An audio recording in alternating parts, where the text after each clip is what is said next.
Marilu Cabanhas. Bom dia, Marilu.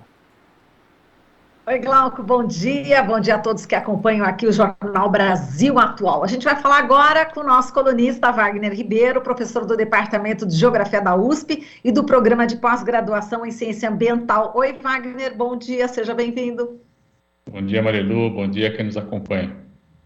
Wagner, a gente vai falar agora sobre as espécies ameaçadas no mundo, né? 28% das 138.374 espécies já classificadas no mundo estão ameaçadas de extinção, o que equivale a 38.546 espécies. A informação é da União Internacional para a Conservação da Natureza. Agora, se a gente der um mergulho no mar, esse índice pode chegar até mais, né? Até, enfim, 37% de risco de ameaça, né, para tubarões e raias, né? Estão ainda dentro da chamada lista vermelha, ameaçadas de extinção, 41% de espécies de anfíbios, 33% dos corais de recifes, 34% das coníferas, espécies em sua maioria de árvores, né? Estava fazendo uma pequena pesquisa aqui, lembra muito aqueles pinheirinhos, né? 26% das espécies de mamíferos e 14% das espécies de aves. Bom, com esses números, com esses índices, o que você pode falar, Wagner, em relação a essa questão da extinção de espécies no mundo? Veja, Marilu, esse é um dado que anualmente ele é revisto, né? E o CN ela publica com regularidade essa informação das espécies que estavam ameaçadas, que se tornam ameaçadas, né? E, lamentavelmente, a gente está assistindo aí uma situação crítica, eu diria. Quando você tem, em algumas situações, quase 40%, né, considerando espécies marítimas, e mesmo das terrestres, em torno de 30% ameaçadas, é de fato um número muito preocupante. Nós estamos falando, inclusive, das espécies conhecidas, né? Daquelas que já estão catalogadas. Provavelmente, algumas espécies que sequer são ainda catalogadas também podem estar ameaçadas de extinção. O que isso traz de preocupação? Primeira questão fundamental são os chamados serviços ecossistêmicos e ambientais, ou seja, esse conjunto de espécies tem um valor fundamental para manter as condições, digamos, naturais, né? Dos ciclos biogeoquímicos que ocorrem na Terra. O que nós estamos falando? Estamos falando do ciclo da água, estamos falando da manutenção das temperaturas conhecidas, estamos falando, por exemplo, em reprodução de espécies que fazem com que você tenha uma reposição também de matéria orgânica, no caso, por exemplo, de espécies arbóreas, que acaba depois sendo muito importante para a produção de solo, a partir do qual nós produzimos alimento. Enfim, nós temos aí uma cadeia bastante complexa, importante, né? Quando nós temos a perda, por exemplo, de floresta, nós estamos também diminuindo a capacidade de retenção de gases de efeito estufa, que é outra questão muito preocupante quando nós pensamos no século XXI em relação ao aquecimento global. Então, de fato, essa perda, né, além de diminuir a própria resistência, eu diria, do planeta, né, já que essa diversidade de formas de vida também nos dá mais resiliência para as transformações em curso. E ela é, do meu ponto de vista, um importantíssimo termômetro que precisamos mudar. Né? Se nós estamos perdendo formas de vida que ocorrem no planeta, é preciso rever. Até porque a espécie humana não tem condição de sozinha habitar a Terra. Né? Isso é uma grande bobagem que muitas vezes ainda se escuta. Né? Nós precisamos de diversas outras espécies para manter o nosso próprio estilo de vida, a começar da alimentação, por exemplo. Né? Para falar pouco, nós podemos pensar também na questão, como dizia, dos serviços ambientais e ecossistêmicos. Então, de fato, é muito preocupante. Né? E nós assistimos alguns indicadores importantes, o crescimento da área, né, protegida, mas ainda não conseguimos evitar o desaparecimento de espécies importantes. Exato, falando em espécies importantes, tem o lagarto, né, que é considerado, inclusive, patrimônio mundial, que está ameaçado, né, Wagner? Exato, é o lagarto de Komodo da Indonésia, é uma espécie bastante endêmica, né? Ele só ocorre lá, tem até um parque natural para preservá-lo, para protegê-lo, né? E há muita preocupação, porque é uma espécie emblemática, eu diria, né? Porque, enfim, segundo alguns registros, é uma das mais antigas que ocorre no planeta. E por que é importante manter uma espécie como essa? Porque ele conseguiu resistir, né? Essa espécie resistiu a diversas, digamos, mudanças climáticas que o próprio planeta passou. Nós sabemos que o planeta já passou por momentos mais aquecidos, momentos mais frios, e a permanência dessa espécie mostra que é possível sim resistir a essa oscilação toda. Então, conhecê-lo é fundamental para que nós também possamos aprender a nos adaptarmos às mudanças que estão em curso já, não há dúvida com relação a isso.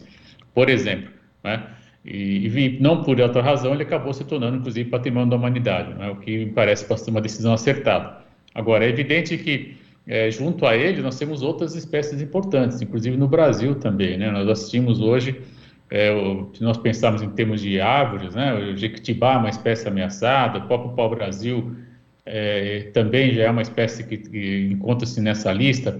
Enfim, o Brasil também produz uma lista anual, ou produzia, melhor dizendo, uma lista anual, adequando, né, digamos assim, aos critérios que a própria IUCN todo ano revisa, né? Então, algumas espécies, um dos critérios, né, se tem menos de 50 indivíduos, né? Se você pensar numa floresta, 50 indivíduos é nada, né? Isso seria já uma situação praticamente de extinção.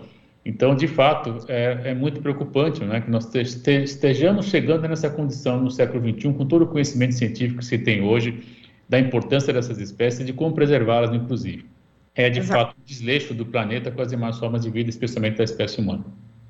Exato. Agora, Wagner, a gente voltando aqui para o mar, estava vendo aqui os dados, né, a respeito do tubarão, né, e da raia. 37% dos tubarões das raias, né, catalogados no mundo, estão ameaçados de extinção, como a gente já tinha falado logo no início. Agora, um dos fatores também é a questão da pesca excessiva, né, que está ameaçando quase 2 em cada 5 tubarões de extinção. Aí eu queria que você falasse do tubarão e também do atum, né, que parece que teve uma reversão, inclusive, né, da questão dessa caça predatória também do atum, né, Wagner? Muito bem lembrado esses dois exemplos, Marilu. Por que o tubarão é importante, né? Porque ele é uma espécie de uma cadeia intermediária, né, quase final, entre aspas, da cadeia alimentar, e ele tem um papel muito importante no próprio controle da difusão de outras espécies, já que ele se alimenta de muitas espécies. Então, perder um tubarão no mar é perder, na verdade, um grande predador que pode gerar, sem dúvida, um desequilíbrio bastante grande, né? E a partir daí nós não sabemos exatamente quais as consequências de determinada espécie, por exemplo, predominar sobre outras, né? Nós já sabemos que atualmente, nas condições atuais, o tubarão ele tem um papel importante de equilíbrio das espécies, por exemplo, né?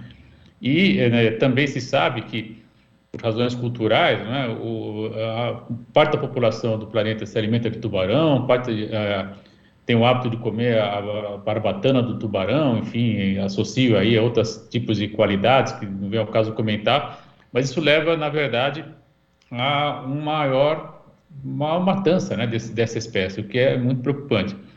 Com relação ao atum, ele é um exemplo importante porque mostra que quando alguns países passaram a determinar normas, né, determinadas regras para que a pesca fosse regulamentada, ou seja, se respeitasse o período de defesa, né, se respeitasse o período de reprodução das espécies, criando-se normas também para tamanho dos indivíduos coletados, né, pescados, enfim. Eu prefiro usar nesse caso coletado, porque não é com a varinha, né, são as grandes redes, então, na verdade, ele é coletado, ele não tem escolha, né, o animal ele é envolvido numa rede, enfim. Então, de fato, houve aí, sem dúvida, um ganho importante na quantidade de indivíduos, né? O que mostra, do meu ponto de vista, um bom caminho, né? Nós podemos aí, de fato, ter uma ação mais racional, mais equilibrada, de poder, conhecendo os ciclos reprodutivos das espécies, respeitar, né, essas espécies e permitir com que elas possam se reproduzir, aí sim, ter um consumo mais regulamentado, mais adequado ao próprio crescimento vegetativo dessas espécies, né? Isso, e o exemplo do atum é importante você trazer porque mostra que, de fato, ele é um peixe que, no caso do Brasil, ele é muito apreciado, né? Mas, por exemplo, se você vai para o Chile, ninguém come atum, é uma coisa muito curiosa, eles não gostam de atum. Nunca entendi por que disso, conversando com um colega chileno, que fala, no Chile não se come atum. Enfim, no Brasil é um peixe apreciado, mas é sempre a questão cultural que acaba fazendo com que um lugar entre mais ou menos, enfim, mas de todo modo, ele tem aí sim uma capacidade hoje importante, né, de se recompor, né, dado o respeito que se deu à espécie. É um exemplo importante, nós podemos fazer esse mesmo tipo de ação com outras espécies também que ocorrem no mar. E hoje também já há, de alguma maneira, né, o cultivo de peixes, né, mesmo no mar, né, você consegue já produzir peixes, delimitar as áreas e a partir daí propiciar o crescimento para eventual consumo humano. Então, são estratégias que já estão em curso, já são conhecidas, né, sempre com muito conhecimento, envolvendo aí pesquisa científica. É claro que isso não pode ser difundido amplamente sem maiores critérios. Nós sabemos, por exemplo, no caso do camarão, né, o grande estrago que o cultivo de camarão, especialmente substituindo manguezais, acaba gerando, por exemplo, no Nordeste brasileiro, e isso não pode ocorrer. Mas para outras situações é possível sim você ter o acondicionamento, né, e a partir daí prover peixes pescado, né, em uma escala razoável, permitindo que os demais ciclos ocorram, né? Então o atum é um exemplo importante e foi muito bem lembrado por você. Exato, e aqui no relatório, só acrescentando, né, Wagner, o documento está dizendo o seguinte, que das 7 espécies de atum mais pescadas comercialmente, 4 delas mostraram sinais de recuperação, justamente pelo que você acabou de explicar, né, em relação às novas medidas tomadas, né, por alguns países que aplicaram essas cotas de pesca. Agora, vamos falar aqui das árvores, chamam bastante atenção aqui, né, Wagner, esse relatório, porque em relação ao estado das árvores do mundo, né, dizendo o seguinte, que o alerta, esse alerta que eles estão fazendo, né, de um risco enorme, né, de extinção de pelo menos 30% das 60 mil espécies de árvores, é o dobro, né, do número somado de mamíferos, pássaros, anfíbios, répteis, né, que estão sob ameaça. Então, as árvores, elas são aí o grande foco aí de preocupação, elas estão realmente correndo muito risco, né, Wagner? Sem dúvida, Marilu. E por que que as árvores são fundamentais, né, e gera essa preocupação? Porque elas têm múltiplos serviços ambientais e ecossistêmicos associados, né? Um primeiro serviço que me parece óbvio, né, ela protege da insolação, portanto, ela permite as condições para quem está já junto à superfície, melhor condição climática, né, temperaturas mais amenas. Ela também ajuda a reter o solo, né, ela permite, por meio do enraizamento, que não tenha perda de solo, especialmente a matéria orgânica, material que é fundamental para o crescimento das próprias espécies, né?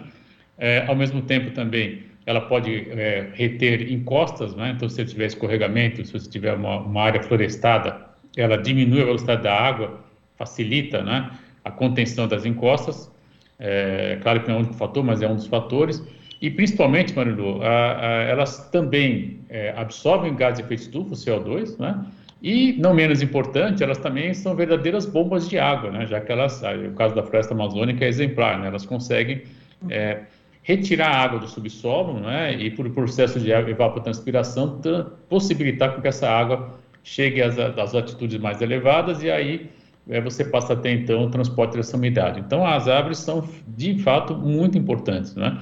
E quando nós temos a perda de 30% das espécies conhecidas, é, de fato, perder esse serviço associado à vegetação, né? Então, nós não podemos mais olhar para uma mata e dizer assim, apenas dizer que é bonito. De fato é bonito, né? De fato é muito agradável você ver uma área florestada, né? Mas é preciso lembrar que a nossa vida também depende dessa mata em pé, porque ela fornece esse universo de serviços ambientais, né, de serviços ecossistêmicos. Só para quem não se lembra, né, os ambientais dizem respeito às condições humanas que nos afetam, os ecossistêmicos dizem respeito também à preservação das demais formas de vida. Então, também as árvores são também um lugar de abrigo, né, para inúmeros insetos, pássaros, enfim, alguns mamíferos também vivem em aves, enfim, então elas acabam tendo um papel destacadíssimo. Por isso que essa preocupação muito grande da IUCN, já que nós temos aí cerca de 1/3, inclusive no Brasil, né, Marilu? Lamentavelmente, o Brasil contribui muito, infelizmente, especialmente nos últimos 3 anos, para que essa ameaça se torne cada vez maior.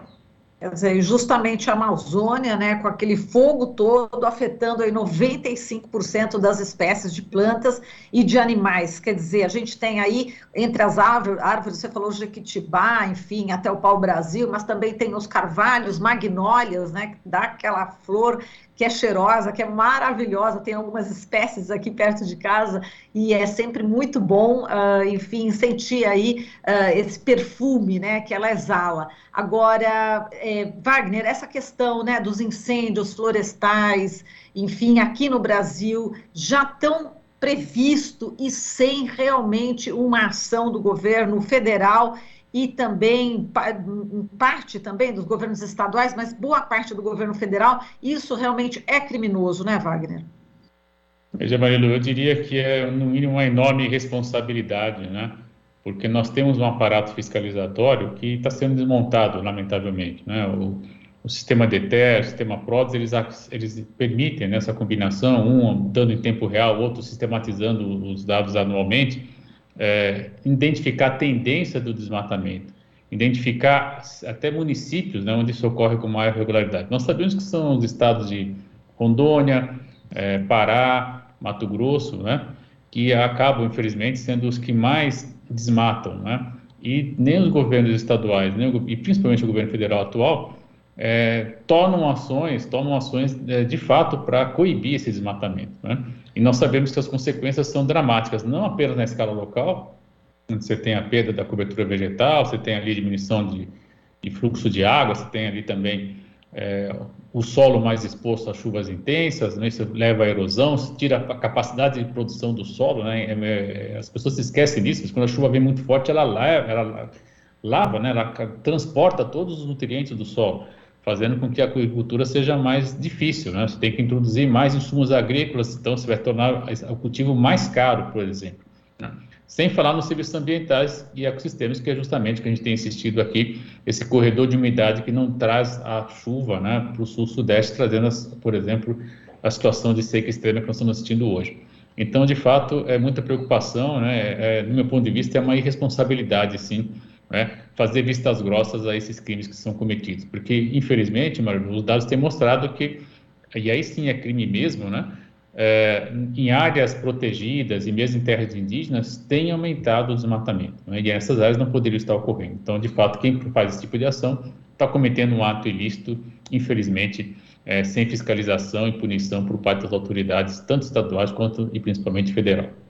Muito bem, agora para a gente encerrar, Wagner, eu queria que você falasse sobre o relatório Planeta Protegido, né, que é uma publicação bienal, né, que avalia o estado das áreas protegidas e conservadas em todo o mundo. O que esse relatório revela em relação à edição de 2020, Wagner? Veja, Maria Lu, ele traz um dado importante e uma preocupação, né? Nós temos que lembrar que esse relatório tem relação direta com uma reunião que ocorreu em 2010, em Nagoya, no Japão, quando foram definidas as famosas metas de Aichi, né, que são metas de conservação da biodiversidade, que uma das metas era justamente chegar até 2020 com 17% da superfície terrestre preservada e 10% da superfície marinha preservada. Bom, apesar da pandemia, etc., nós estamos chegando muito próximo dos 17%, provavelmente vamos até passar em termos de área, né, em termos de, digamos, de extensão. Não vamos chegar aos 10% da superfície marítima, né, talvez chegue em torno de 7%. Então, veja, de alguma maneira as metas estão sendo parcialmente atingidas, né, especialmente na superfície terrestre. Porém, qual é o alerta que esse relatório apresenta, né? E aí diz respeito, inclusive, à própria condição brasileira atual. Apesar das áreas existirem, elas são muito mal coordenadas, elas são muito mal geridas, né? Você não tem, de fato, uma fiscalização para fazer com que essas áreas preservadas se mantenham intactas, que deveriam ser, ou pelo menos melhor conservadas, né? Intacta realmente seria um pouco difícil, mas digamos que sem uma devastação avassaladora, como a gente tem assistido, inclusive, em unidades de conservação do Brasil. E principalmente outra preocupação, Marilu, é que essas áreas não estão ainda devidamente interligadas, né? Por que é necessário manter a interligação? Para que as espécies possam circular, evidentemente, e ao mesmo tempo você tem aí esses corredores de serviços ambientais, onde você pode, por exemplo, fazer com que a umidade possa transitar de um ecossistema para outro, né? Então, nesses dois aspectos, nós estamos falhando ainda, né? Não há ainda uma interligação como se esperava dessas áreas protegidas, então são praticamente ilhas isoladas, né, em grande parte do planeta ainda, e infelizmente, apesar de ter aumentado a área, né, a fiscalização sobre essas áreas não é ainda eficiente. Nós temos aí, de fato, problemas seríssimos, e aí, sem dúvida e lamentavelmente, o Brasil é um grande protagonista, em especial pelos incêndios e, lamentavelmente, nas áreas protegidas, seja terra indígena, seja unidades de conservação. Perfeito. Estou vendo aqui um comentário aqui no YouTube, no chat, Wagner, o Luiz Chaves, dizendo o seguinte: com um litoral que possui uma riqueza ainda de manguezais, o Maranhão ainda pode se beneficiar da pesca com vara e molinete, mas o que se deve é preservar o ambiente de mangues. É isso aí, ele fala Perfeito, professor. O sistema ambiental possui uma complexidade muito grande que esse desgoverno renega constantemente. São alguns dos comentários aqui a respeito daqui da sua fala, viu, Wagner? Que eu estava acompanhando aqui enquanto você estava falando, viu? É sempre bom ter esse feedback. A gente está vendo também aqui, a Carla também está mandando um abraço para você. Enfim, são muitos os ouvintes, internautas participando aqui, Wagner. E a gente, com isso, encerra aqui a sua participação. Muitíssimo obrigada e até a próxima semana, Wagner. Eu que agradeço, é uma enorme satisfação saber que o público já está, de alguma maneira, repercutindo. Isso nos motiva a estar aqui, sempre preparando boas conversas com todos nós aí. Obrigado. Legal. Obrigada. Um beijo, Wagner. Até mais. Falamos aqui com Wagner Ribeiro, professor do Departamento de Geografia da USP, do Programa de Pós-Graduação em Ciência Ambiental. Aqui você ouve as notícias que os outros não dão. Jornal Brasil Atual.